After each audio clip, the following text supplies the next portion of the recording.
Could I have a tour of your home? Yes, and I think you might like it because it's one of the smallest apartments in New York. It's like that big. This is the tiniest apartment in Manhattan, and this is pretty much it. I have made some upgrades to my 280 square foot micro studio, so this is an updated tour. If your apartment is simply a tiny room next to a bathroom, where in your room where the bed is, there is half of a kitchen, you should get that off one day of thinking about work. This might be the future of living. Apartments so small you can walk across them in seconds. No space, high prices, and more people are choosing or are being forced to live like this. Let's get into it. I have made some upgrades to my 280 square foot micro studio, so this is an updated tour.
Okay, I like the balcony for the cats, but did you notice how overwhelming the whole place feels like? When your space is so small, your brain never actually switches off. You can't leave things out, you can't have a chaotic day. Everything must have a system or it falls apart. Psychologists call it environmental stress, and it's very real. And it's not only inconvenient, but it also can affect your sleep and mood over time. This is the tiniest apartment in Manhattan, and this is pretty much it. Absolutely nuts. In the corner, you have the kitchen, you have a closet in front of me, and just a bathroom. Now you have a mini fridge in this apartment and this tiny stovetop with 2 burners and 1 closet, and that's going to be pretty much it. Here's a look outside of the window. We are on the east side of Midtown, and this is your bathroom. Now I would say that the bathroom is probably the highlight. You have super high ceilings in here, and behind me is the entire living space. Now here's a look at the closet, and I'm extremely interested to know what you guys think about this unit, so let me know. Yeah, this is shocking. I know. Might be the tiniest apartment in all of Manhattan. I'm standing on like the roof area, which you could access through this window. Not sure if it's allowed or if it's not allowed, but I'm gonna show you guys a little bit of a cool view here. We're in Midtown East. We got the Chrysler building. Awesome. And yeah, about the price. This apartment is gonna rent for $2,800 a month. Okay, I know this is Manhattan, but still, would you pay $2,800 to live in this space? Let's see what people have to say about it in the comments. And where do I wash my dirty dishes? In the bathroom? In the sink? That's a good question. I'm going to guess in a plastic tube in the shower. How is that legal, and who on God's earth is renting these places? Oh, believe me, there are plenty of people who are actually renting those places. Okay, let's put some numbers on this. The average salary in New York is around 100,000, and let's take something bigger, not this tiny space. Let's take a 1-bedroom apartment, and usually in Manhattan the 1-bedroom apartment rent is between $4,000 and $5,000. So this means that you have to spend around 50% of your salary just for rent, and this is even before bills. And every financial guidance ever written states that your housing shouldn't go over 30% of your income, and pretty much we blew past that 30% threshold many years ago, and nobody in power is treating it like the emergency it is. Hi. Hi. Can I ask you a question? Yeah, How much do you pay for rent in New York? I pay $1,200. Could I have a tour of your home? Yes, and I think you might like it because it's one of the smallest apartments in New York. It's like that big. Okay, let's go check it out. Let's go. Wow, this is crazy. Okay, you take the cake for the smallest apartment for sure. Thank you. I'm very proud of my little space. 44 square feet. That's legit. Like my arms are stretching across it perfect. Yeah. We have your lofted bed over here. Got the dresser here. You have your beautiful calendar here, which I really appreciate. Is this where you spend most of your time? Yeah, I like the vibes down here. I try to relax and just enjoy myself. Okay, and I see a sink next to you. There's no bathroom in here. So the bathroom's in the hallway? Yeah, it's gonna be right out here. And I share it with about like 5-6 people. And I'm loving all the posters. Thank you. I try to decorate my space with everything I really like. I'm starting to run out of space. Yeah, you really are. Yeah. Well, I think you ran out of space when you moved in. Oh, you know what? Touche. And all these cute bracelets. So these are all my friendship bracelets from like different concerts I go to and all my trinkets. My dad will bring me some from Mexico when he goes and visits. I think I'm very sentimental with physical objects. I keep everything. I think that's dope. Crazy. One twin size bed up in here. You definitely do build some arm muscle after a few years. Because you've been in this apartment 3 years, right? Yeah. 3 years in here? Mm-hmm. So nuts. I love what you did with this space. It's cozy and fun. I love telling people. I show like pictures and they're like, that's it? Yep, that's it. 44 square feet. Going straight to the comments. 1200 for a closet. This should be illegal. 1200 a waste of money. That's insane. 1200. This shouldn't be allowed. I have seen college dorms bigger than that, and prison cells are also bigger than that. And what I want to say for the young people watching, your bar has been artificially lowered. Not by laziness, not by avocado toast, not by anything you did. It's by a housing market that decides homes were assets before they were homes. So for those of you who are in the same boat, be patient, you are not falling behind. If you want to watch real stories about housing, debt, cost of living, and many more, please subscribe. I cover these weekly. Thank you. Come with me on a tour of my super small New York City studio apartment.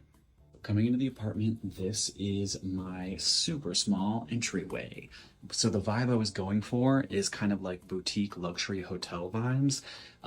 You got the espresso machine, the kind of like little bistro cups. You have these antique little wall hangers that I got from Facebook Marketplace. We have these curtains that cover up my closet.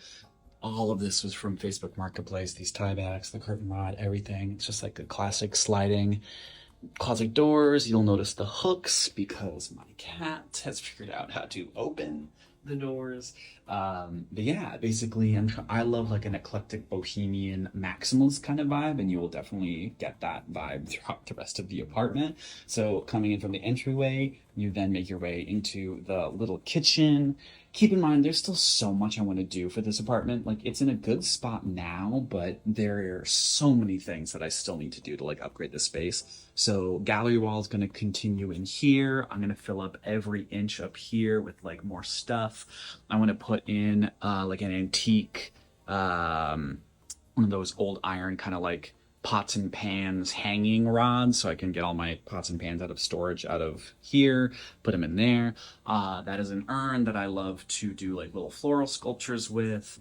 I like the idea of like filling up my whole fridge with like cool prints and artwork and photos of friends and stuff.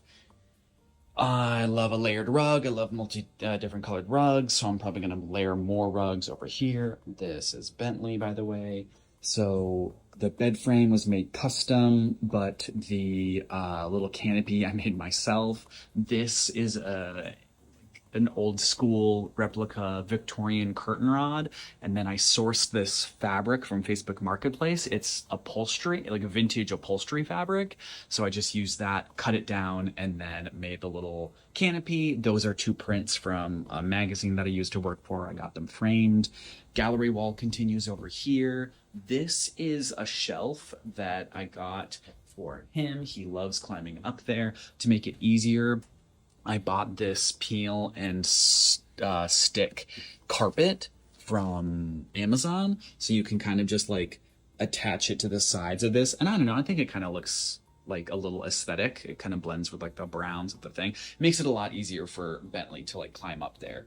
So this is my little living situation. The small couch, this little chair, also Facebook Marketplace.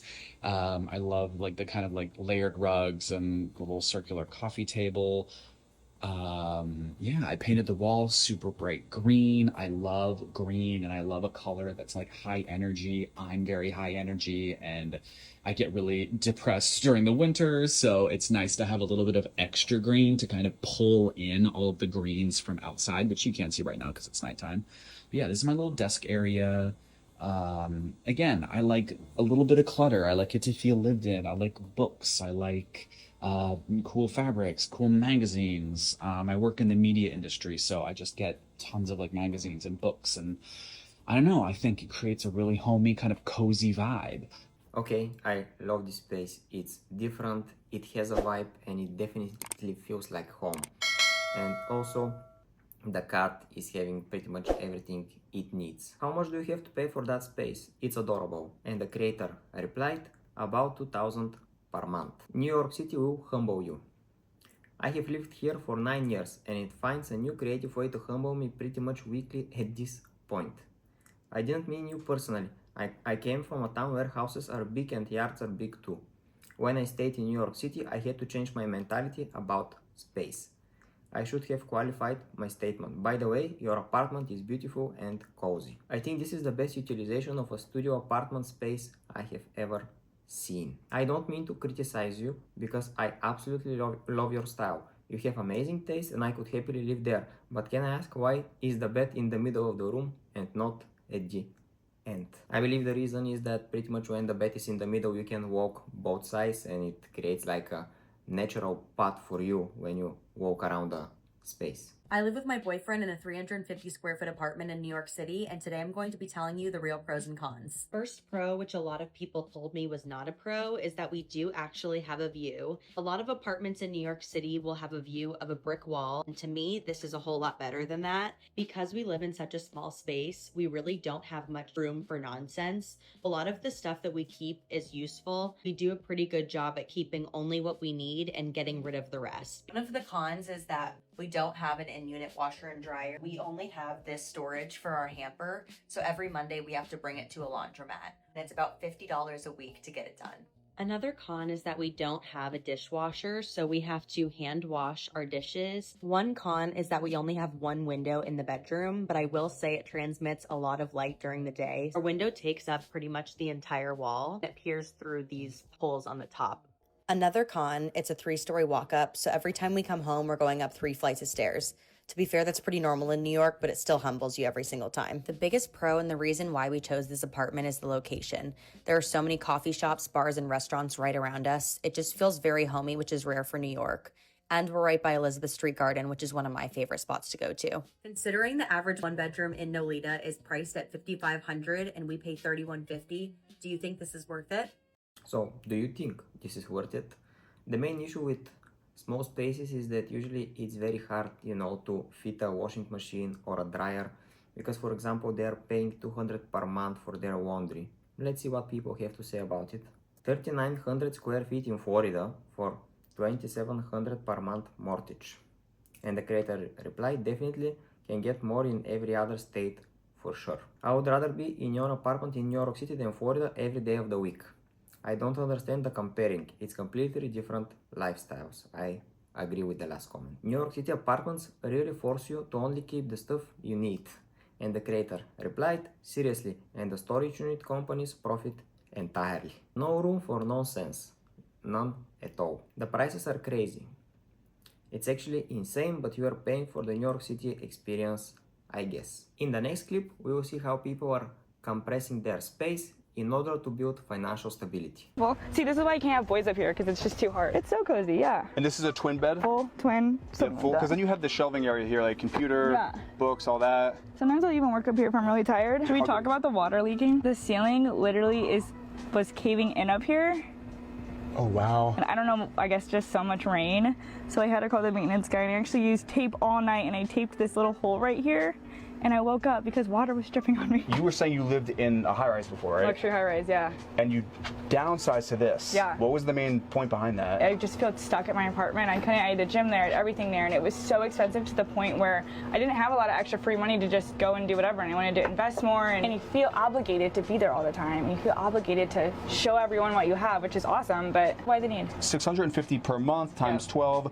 So that's $7,800 per year just for this place. Yes. You said you have a gym membership? Yeah. How much is your gym membership? $340. $340 a month for the gym membership. The average rent peaked at $5,000 a month, 60 grand per year, and you're paying just under 8. It's $52,000 to invest, travel, literally do so much to get me further in life. Damn. So you have a lot of neighbors. Can we check out someone else's unit in here? Of course. Yeah, stay. Yo. Oh, stay. Oh, he sees the cat. He sees the cat. Nice to meet you, Eric. What's up, homie? Come on in. Wow. This is beautiful. I'm gonna take my shoes off. It's very clean. Wow. Man, you have... This is so well done. What is the rent here? $687, man. $687? Yeah. For this? Yeah. Here, wait, Blake, come in and check this out. Couch, street view. My cat's up there somewhere too. I'm curious to know, would you shrink your lifestyle to that point in order to have spare money for vacations and pretty much invest for your future? Let me know in the comments down below. No, I'm actually not opposed to small apartments. I think that small apartments are a good thing. Like the little, like, you know, the ones that seem fucking terrible that are just like barely your room. You have like a mini bathroom. I think those are good. I think where we're tweaking is where it costs 80 hours of minimum wage work to afford one. If your apartment is simply a tiny room next to a bathroom, where in your room where the bed is, there is half of a kitchen, you should get that off one day of thinking about work. Like, you should be able to think about work for a day and be able to live there. Like, I just feel like this apartment should not be $1,600. You should be able to apply with a job application. Like, just proof that you are applying for a job should get you this apartment. That's definitely a controversial opinion and it sparked a discussion in the comments. Those tiny studios should be like $300 a month, utilities included. Yeah, like max $600 a month for a high demand area like Midtown Manhattan. Boomers say rent should be 30% of your income. If I try to move out, right now I would be paying at least 150% of my income on rent. And that much space for that much money would be unthinkable for previous generations. My parents were really pushing me to start apartment hunting, and then I showed them some of the TikTok videos and they said, oh, never mind. Those mini apartments should be priced for people straight out of high school. It's a good starter if it wasn't the price of a high-end laptop. I miss when studios were actually financially feasible as creative and work studios. For real, those should cost like 10 hours of minimum wage work. Maybe 15 hours. Nowhere near full-time. Now let's watch one example from Canada. Checking out a micro condo at GAC Condos in downtown Toronto, completed in 2024. During pre-construction, these units were selling for as much as $2,000 a square foot. So this 335 square foot studio was purchased between the high 400,000s or even the low 600,000s. And today a unit like this rents out for $1,700 a month, and you can purchase one in the high 300s. Okay, so this unit seems to be rating at around $1,700 per month, and they mentioned that the price is in the high 300,000. Let's say the price is 350,000. So the yearly income before taxes, any repairs and everything else would be around 6%. And from an investor perspective, 6% is okay, because usually a good investment should return around 10% per year. Usually the S&P 500 is returning on average, let's say 7 to 8% historically. So the return on investment on that unit is not that high. So if we are following this logic, it looks like that the rent is priced fairly. Let's see what people think about it. And then developers ask themselves why the Toronto condo market is crashing. And the creator replied, there are two sides to the condo market. Unfortunately, 2019 and 2020 had many small investor-focused layouts. Looking ahead, developers are shifting to an end-user model, larger units, less density. My god, I couldn't even store my socks there. Big socks. Pre-construction prices didn't make sense, and now they wonder why they aren't selling. And by the way, I have a video in the channel about people panicking and not being able to sell their homes. You can go and watch it here if you want. Now, let's move to some examples from Asia. Here's what $275 gets you in Tokyo, Japan.